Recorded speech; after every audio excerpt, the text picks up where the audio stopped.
The driver of the Spanish train that crashed yesterday has been formally detained by police.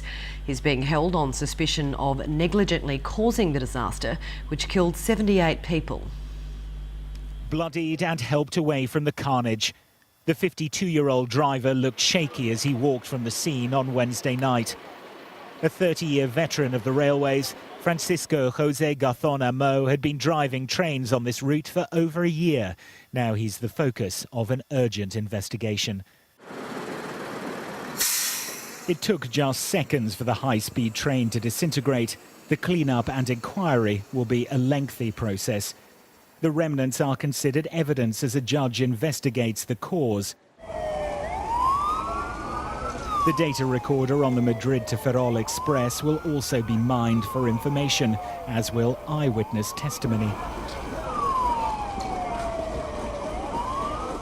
One of the passengers was Robert Frieser from Houston, Texas. He was on the train with his wife Mirta. She remains in a critical condition in hospital. They set her right next to a railroad track. I didn't see it until I walked and I saw her just a couple of steps away. I recognized her. She unfortunately got she got hurt very bad. I mean, her scalp was all like that, flipped over, and she was bleeding out of her mouth and out of her ears. And she was conscious, though. She knew that what happened. A third of all those on board the train died. 24 passengers and crew are still in intensive care in the hospital Clínico on the outskirts of this cathedral city.